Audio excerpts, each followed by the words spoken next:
We're live. Great. All four. So I'm very excited and honored to be able to invite or to have invited Panos to participate at the School of Waters Biennale. And that was already just before the completion of the film, and of course the pandemic intervened as it did with many other projects and many other dreams. It is a great honor to now have the opportunity to share this film with an online audience and an on-site audience, and invite also Panos to speak a bit about, or a lot, about the film, about its inception, and about its main characters, which I think bring a lot of insight, both from the human and non-human perspective, as well as conceiving a space as a character of its own. To begin the Q&A, and I just wanted to say that I don't want to monopolize the conversation, so please feel free, any of you from the audience, to ask a question, and it doesn't necessarily need to be in English either. So to begin with, I just wanted to ask Panos how the title of the film came about, as olfactory memories and implanted memories are mentioned in the film quite a few times, and I think it's an integral part of your practice as well, having spoken about it over the course of the last year in preparation for the Biennale. Right. Thanks, Denise. Let's see how the feedback's gonna work. There's, I hope, like, if people are watching this from home, it's not that echo. Okay, so the idea of the film came from so idea of memory in the film came from generational memory being transitioned from one generation to another. Hence the name of the film. So in English, this haunting memory that is not my own. Meaning in the sense that it's a traumatic memory that haunts myself and other people from my generation or different generations, but of traumatic events that they themselves haven't experienced.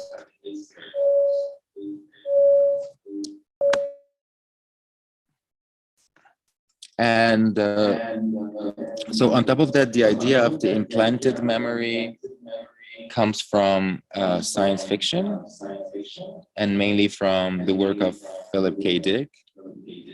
But it was later became a trope in science fiction, and that is starting with his book Do Androids Dream of Electric Sheep, which is the book that was the basis for the movie Blade Runner.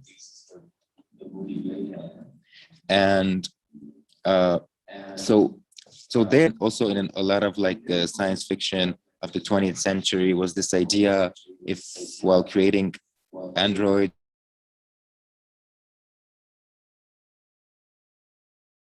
or any sort of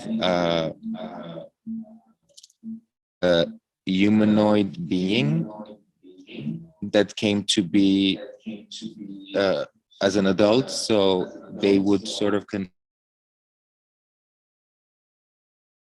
had a full-on life, a life that had they experienced before their inception, even though they had it. And I wanted to relate that to the idea of epigenetic memory. I don't know if this is a still experimental science or it has been proven or not, but we know very much so that trauma is inherited from generation to generation, and not only on an like sort of oral or cultural like mimetic level, but also on a material like corporeal level. And that's hence sort of the reference to the caterpillar and the question that does the moth or the butterfly remember their memories from back when they were still in their larva state or in their worm state. The thing about it is that they did do some tests and where basically they were releasing a certain smell in their environment and electrocuting them at the same time. And once they finished their cycles and became moths, but this time without the electrocution, and the moths showed signs of panic. And this is especially interesting because what happens in the cocoon that the caterpillar is completely melted into a liquid that keeps its DNA there, obviously, but its body is completely destroyed and deconstructed and then reassembled into this other being that is actually the same being. So these ideas of like, is memory encoded on a bodily or material level, and now it's just transferred through language or stories or what have you.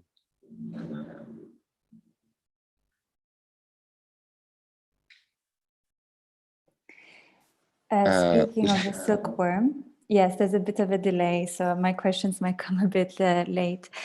Speaking of the silkworms, speaking from her perspective, as the film shows, I was wondering how artist filmmakers can present non-human points of view through filmmaking, and what was the process that you went through in understanding how to give voice to the silkworm, and why a female voice specifically in relation to the man's voice who represents the boy from Burj Hamoud. Yeah. Okay, so the male voice comes from a sort of autobiographical place. So it's sort of this character, even though much Bandit's character has a lot of me in them, but also my ancestors themselves, because you can't really tell at points if it's the child grandparent or is the grandparent talking to their unborn future children. So on the other hand, the female voice for the silkworm is due to sort of the resemblance between how the reproductive labor of non-human animals that we use in our industrial production, that we extract from, etc., when it resembles the condition of human workers in general, but specifically female workers, because it's not only productive labor that is extracted from them. And on top of that, this was a sort of a clin d'oeil, kind of a reference to the fact that the silk industry was the sort of the event that invited women and girls into the factory, into the workforce, for the first time in Lebanon. So it somehow had a I don't know, quote unquote, like a liberating moment and women joined the workforce, but at the same time, they ended up being exploited, and probably even more than the male workers. And then the autobiographical part of the first landed to the choice of the language, which is what is referred to as Western Armenian, which is the dialect Armenians of the Middle East speak, as opposed to the Armenians of the Caucasus. and this is sort of the dialect I grew up speaking. And since there was the other side that sort of the silk industry in a way was representing the founding industry or the founding economy of modern Lebanon, and sort of the founding industry that not solely but helped create Lebanon as the modern nation state. And for non-Arabic speakers that this might be unfamiliar, the voiceover is not in Lebanese dialect or any spoken Arabic dialect, but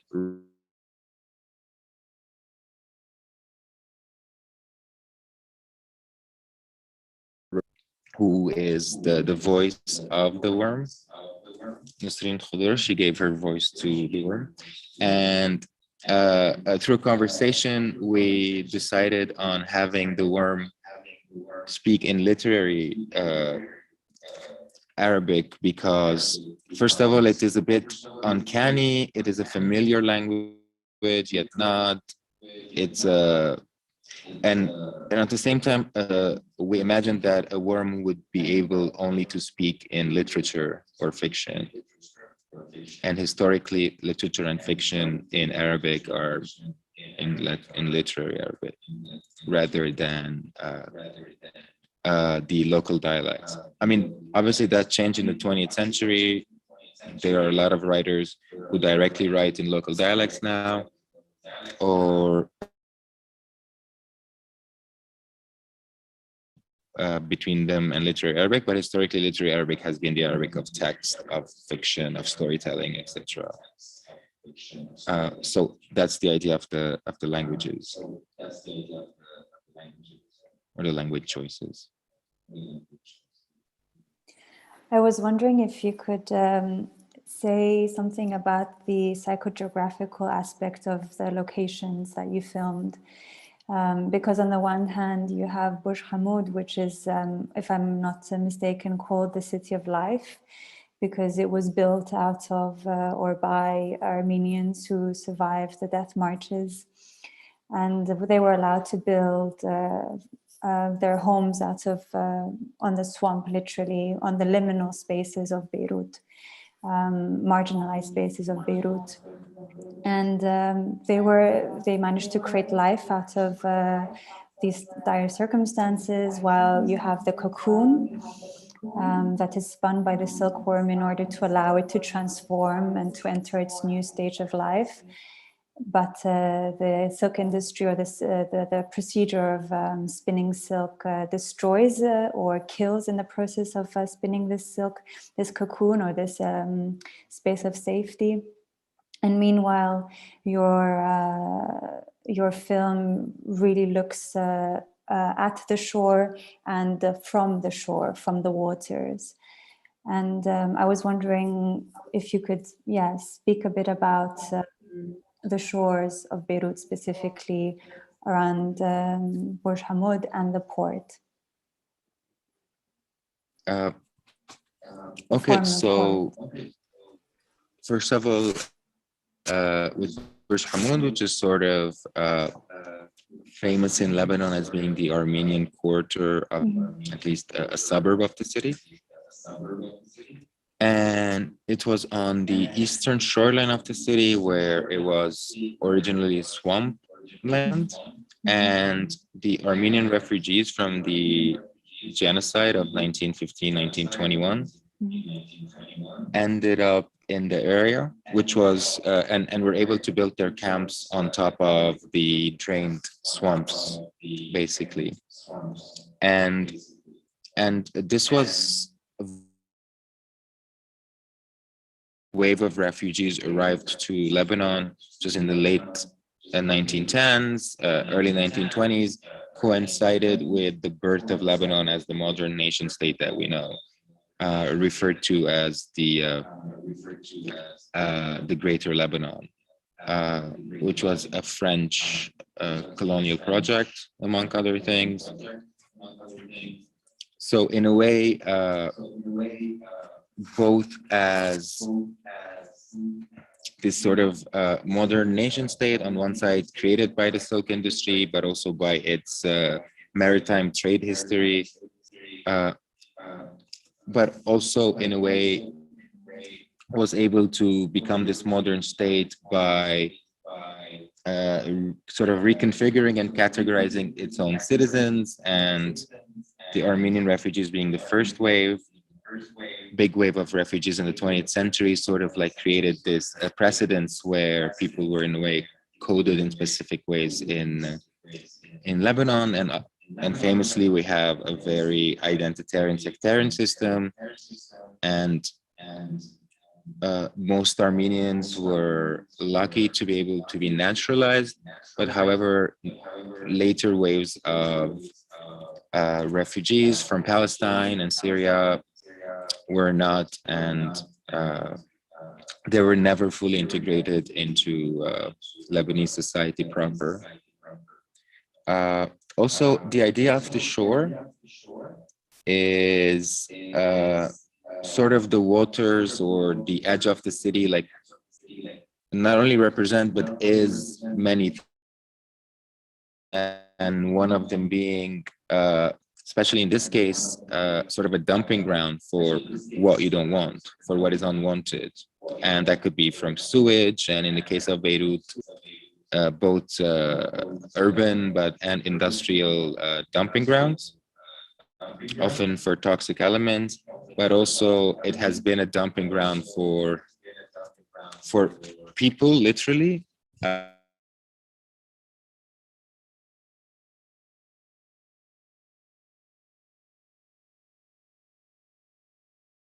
Israeli invasion.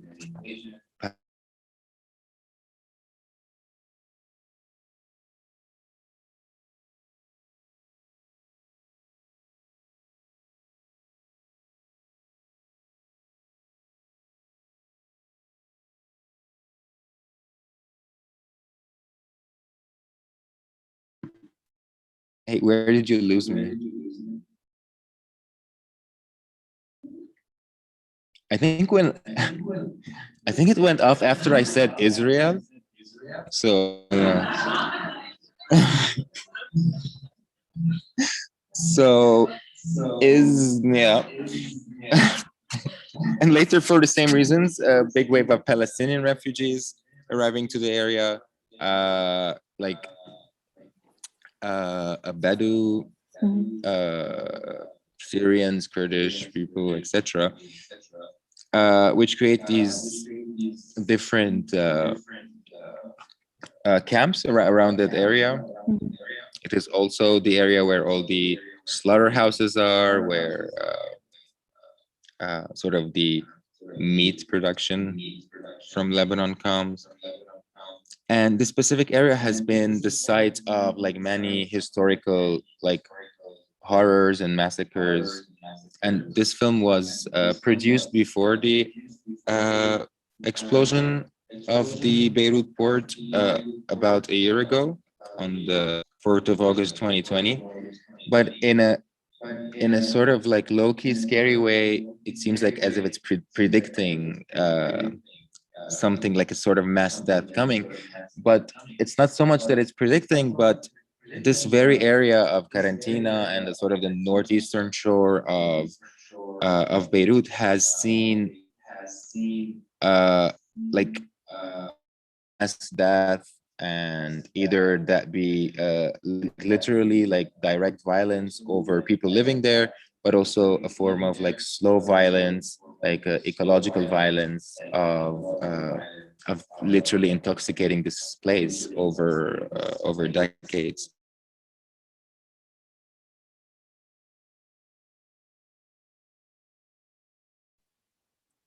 We're off again. Can you hear me? Yes, I think Yes. I heard most of it. Okay. Good enough. Good enough, yeah. I wanted to ask you how your interaction with the residents was, whether they were in a way happy to see that someone is engaging or like documenting, creating a documentary or sci-fi documentary about this area where there was a confluence of past and future, because as you said, in some strange and devastating way, it was almost prophetic about what happened to the port. And I was thinking of the shores in general, the shoreline of Beirut being either too toxic to enter or privatized, because I know that several beaches are now in a way secluded and inaccessible to most residents of Beirut. So very, very small part of it is let's say free, and free of privatization, and free of toxins and waste. And it's almost a microcosm of perhaps the political corruption that occurs inland, within the banking sector, within the governmental sector. So I was wondering whether, conversations that you had on site while filming were conducive to the development of the film. Okay, so yeah, almost all of shoreline of Beirut, even Lebanon, is privatized at this point. Only a handful of it, it's still has access to the public. But I don't know if any of it is free from any forms of toxins or dumping. Like, given sort of the relationship to the broader structure of the Lebanese political system, the banking crisis being one of the more major phases of it, but another one is the complete mismanagement of waste. And there are several locations along the coast of Lebanon that have been used as these massive landfills and dumping grounds. And it is sort of very convenient in a way for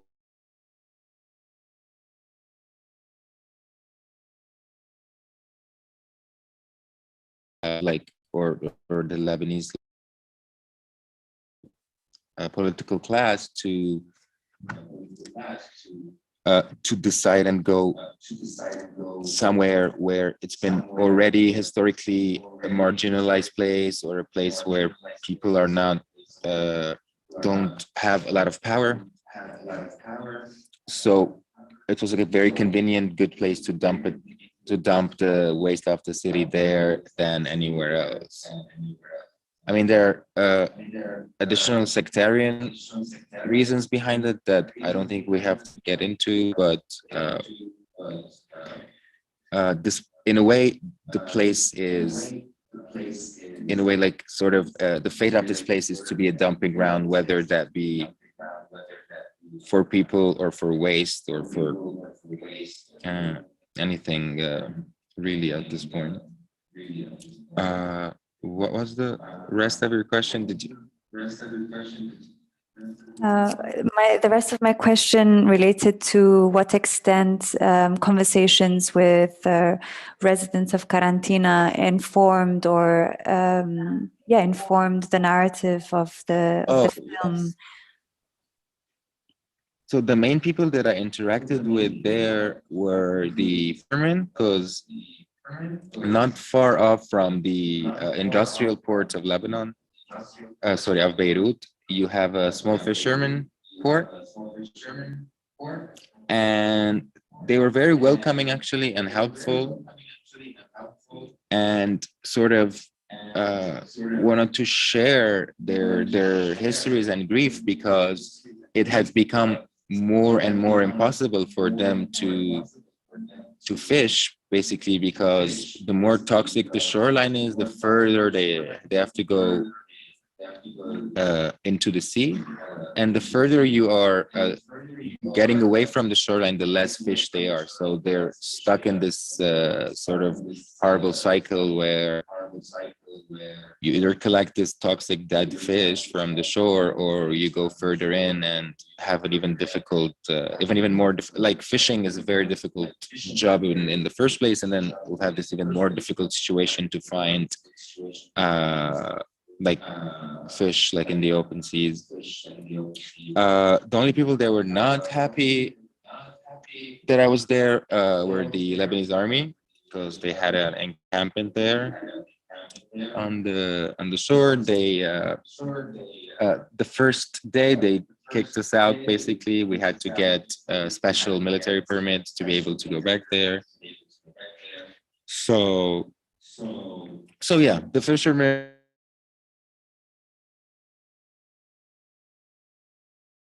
No surprise there.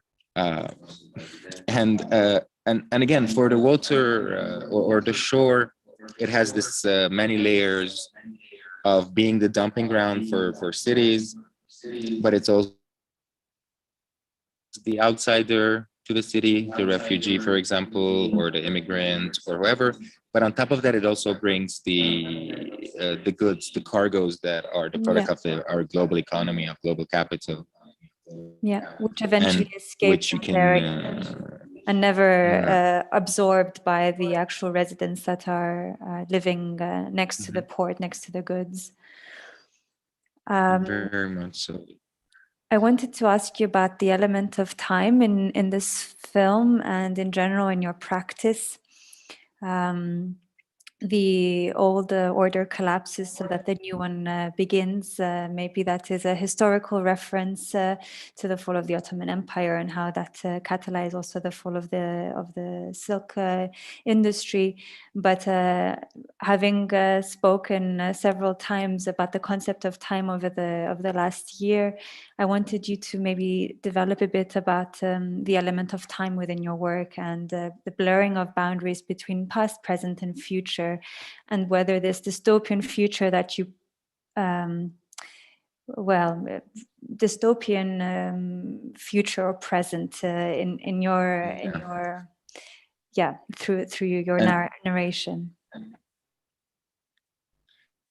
Yeah, so right, there's these two ways to think of time, and one being this more like dimension of like time moving forward, but also we have a certain cultural or psychological time that historically has been common for people in a lot of cultures, especially in the Middle East and the West, to see it as this sort of progressive thing, like going towards something big, where that be it the establishment of the kingdom of God, or the workers' utopia, or the apocalypse, or whatever.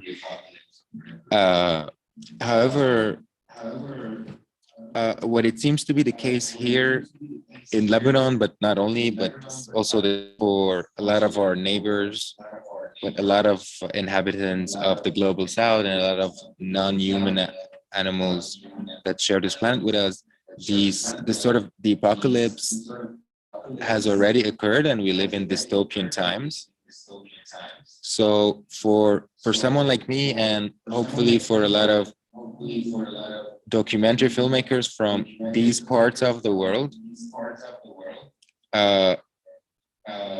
start to see like dystopian science fiction as not a form of fiction that will be the case in the global north or in the northwest, like in the west, but rather it's a historical reality that we are documenting and speculating. Like the end already happened, the world already ended, and now we're dealing with what came after. Hence dystopian science fiction becomes a form of documentary cinema here, or in a lot of other places. And also there's this teleological element. So whatever happens at the end, where we get to eventually, it's sort of looking back dictates what the, so like looking into the present and the past from the future and reading it from that point of view. Therefore, time is like jangled up and there's a lot of layers of time. You can't really tell at points if we're talking about the past or the future or the present, because it doesn't matter, from reasons like history repeating itself recurrently, to the fact that how things end sort of retroactively define the path that leads us there. Again, there's some sort of science fiction element here, but also I'm talking not only like time in itself, but a cultural time or a psychological time, or time as something to study in the humanities and the social sciences, let's say, rather than the natural sciences and physics. Yeah. I have some other questions, but maybe if someone from the audience wants to ask, I wanted to check in with them first. All right. Does someone in the audience want to have a question? We have someone. Great.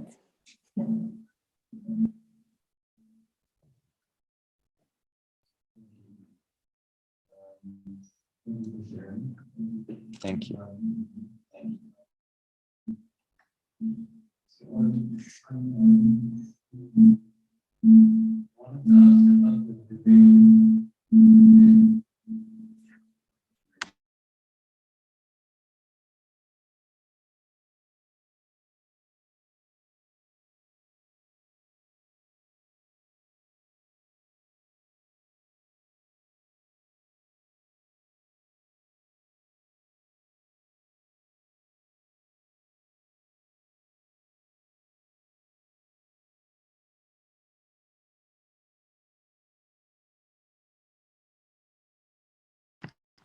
So it is sort of a glitch, I guess, but not a technical one per se, but a narrative one.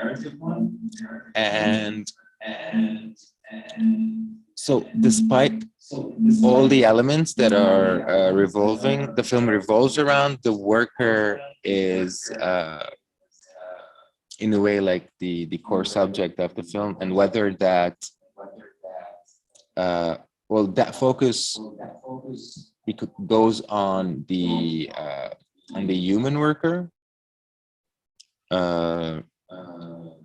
and sort of giving the sort of this differentiation when dealing with the human worker, because besides that, the film treats workers as equal if they're women, if they're human workers or not, like the fishermen or the neon makers, but also the silkworms themselves and the machines at the port, who at least seemingly seems like they're doing their own thing without like human intervention. They're just like moving cargo and putting things and etc. So there's this equalization of like all workers, whether they're human or not, but also in a way like returning and giving a special place for the human worker again. And so me and Rami, who thought it looked cool, there's also always that. and yeah, it was a way to emphasize some of those things, and it had also a formal there's a formal choice behind it. Okay. Anyone else?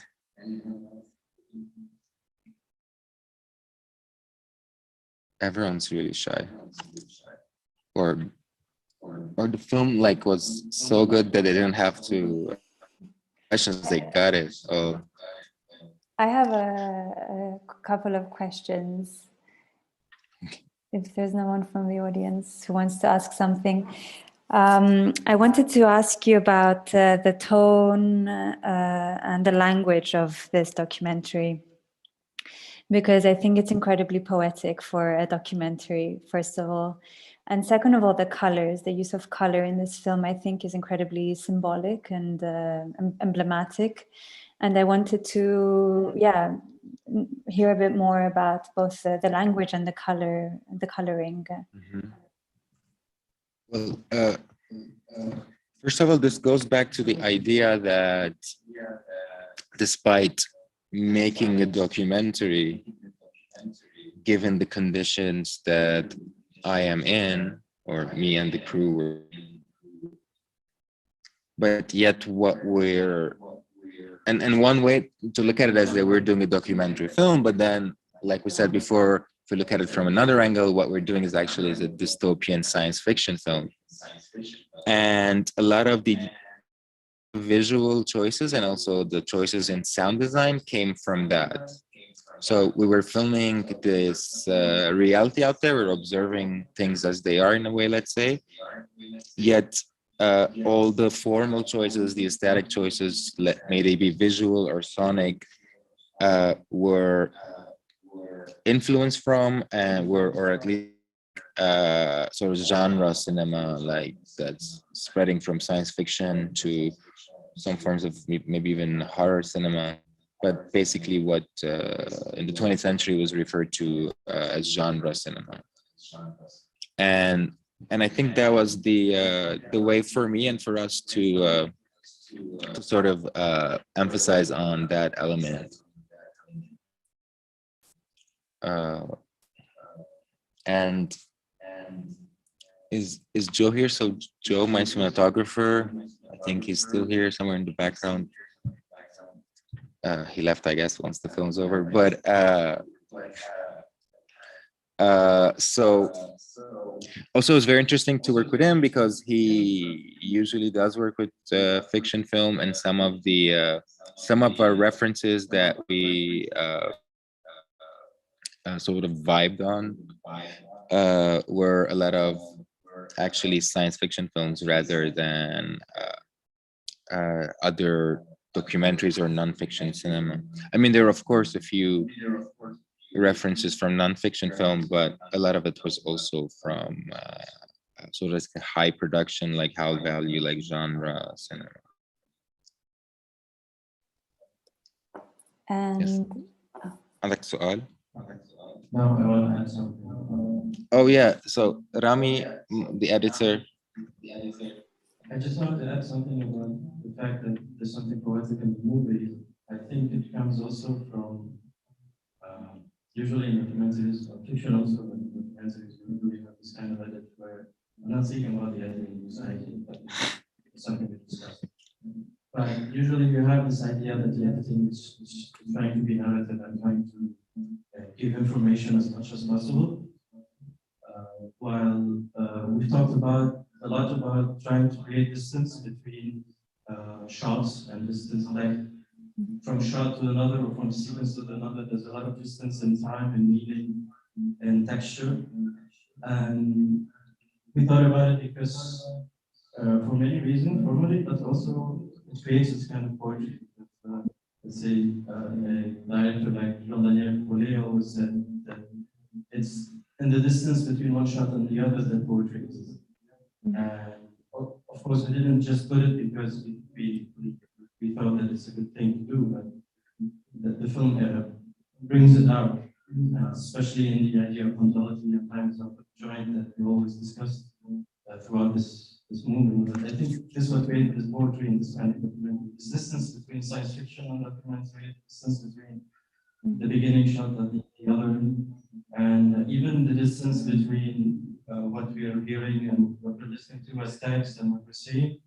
I think these kind of distances create this kind of poetry that we're looking at and hearing. So you just want to put that.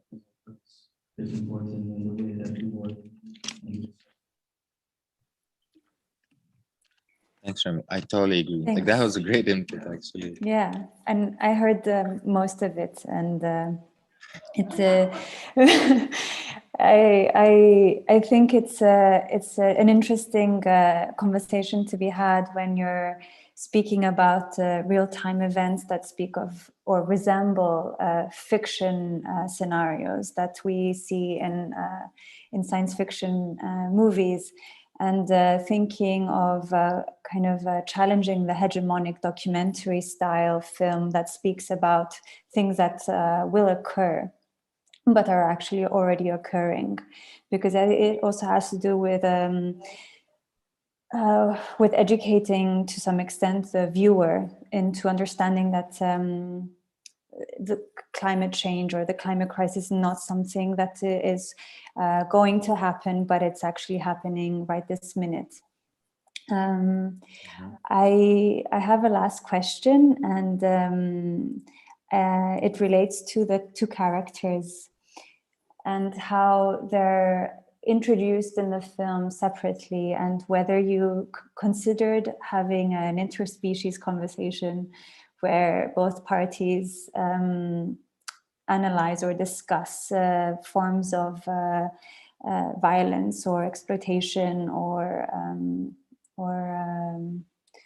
restriction imposed on their bodies and on their spaces or places.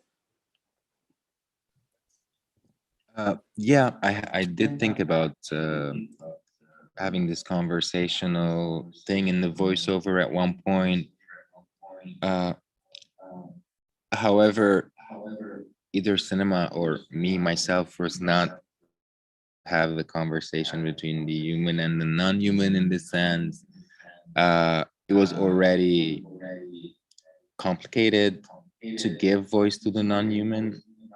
I mean, obviously, we ended up giving it a human voice and like anthropomorphized it very much so. So it was harder to sort of go beyond that to really capture the non-human without the anthropomorphizing it. So needed to, I don't know, keep this apart for now, but maybe in the future we can delve into that.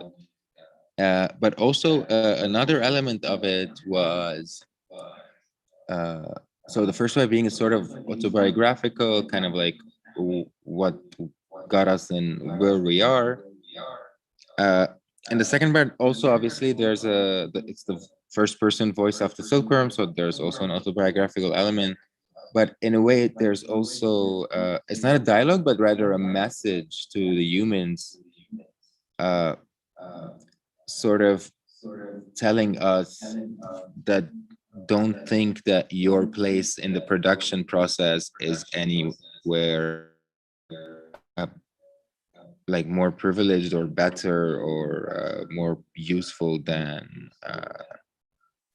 what happens with them. I mean, they are literally only exist, like they say, within the cycle of production, but so do most humans. I mean, yeah, she do we contemplates even the species. She contemplates the extinction of her own species, and she considers this really distant future where all of them turn into fossil fuels to be mined again and again. I think the part where the silkworm says that my cocoon merged with another, rendering our silk unusable, is incredibly powerful, because it likens it almost to human collectivization, when people kind of collectivize in order to protest, or in order to revolt, in order to try and let's say resist the destruction of their space, their home, their identity, their religion. And it's incredibly similar, this form of resistance that we experience in the silkworm, appreciating or recognizing that by doing this we are able to live or survive.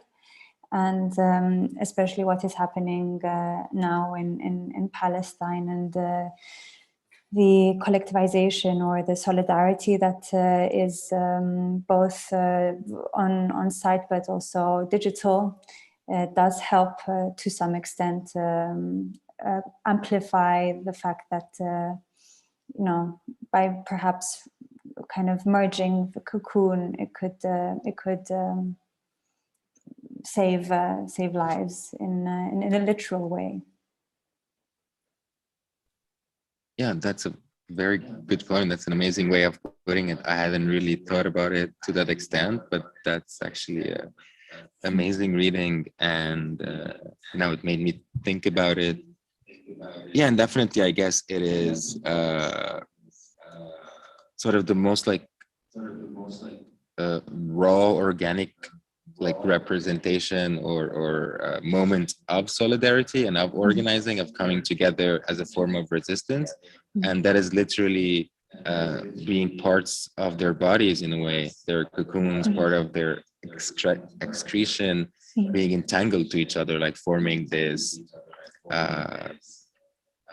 a new body that is like kind of greater than the sum of its parts, or like more important than the individual segments in it, but it's a way, it's this larger body made of smaller bodies. It's always and like sort of like historically tested way to be resist against onslaught and mass displacement and ethnic cleansing, etc., which is happening right now in Palestine. I mean, however, even in that case, it could be met with even more brutal ways of reaction, but still it is a way to at least try and resist forms of onslaught.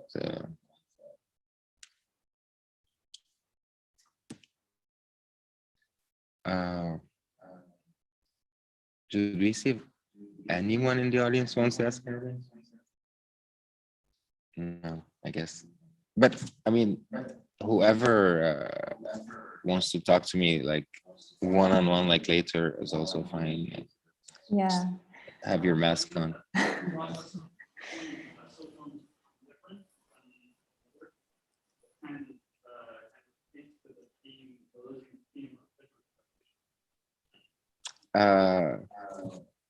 Did you hear that?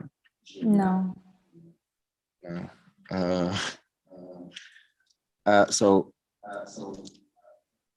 basically the question was, there's a certain reference to the Deleuzian theme of difference with repetition because it's this merging, but it actually made me think of more the concept of the body without organs, where sort of the body, the collective itself, it's what the body is, like what is inside of it, the different individuals or sort of like segments of a body. That's not where a political action, I guess, like could be taken, or forms of like collective resistance could be taken. Yeah, it's a resistance of thinking individually and allowing the let's say a collective subconscious that is formulated by desiring machines for, let's say, one purpose to challenge the individual, because I think many symptoms of our mostly Western society come from a very individualistic mentality, which understands itself as separate from its place, as separate from its environment, as separate from nature. Nature is something out there that doesn't, relate to us, or doesn't serve us directly. And only when we go out to it to extract from it did we need to create a language for it or a word for it. Yeah. Yeah, I mean, all right, for last words, I guess, one of the few, I guess, like benefits of the ecological disaster we're going through is that we are once again forced to think of ourselves as part of nature rather than this like outside observers or extractors or disturbers that are like getting in and out and taking what they want or not. Sort of because of like the multiplying ecological disasters that were going our way, sort of like nature is forcing itself or herself back into the human in a way. And also as the film also suggests in the especially with the case of the silkworms, is this idea that you are just a cog in this bigger structure, and it doesn't really care about you on a specific, like on a personal or individual level, or even on a collective level, but it's just you're just this the meat for the grinder that is expendable.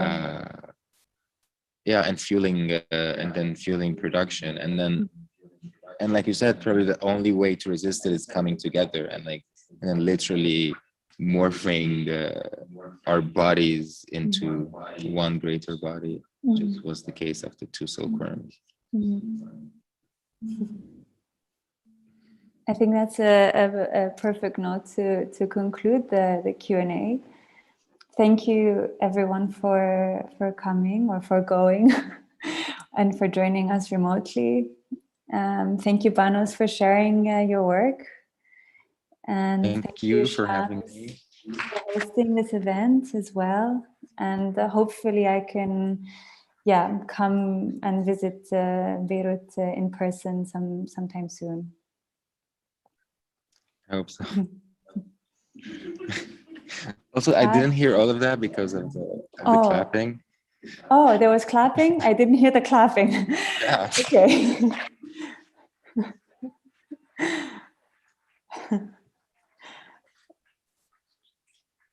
Did you hear it this time? I can see it. It's a very odd experience.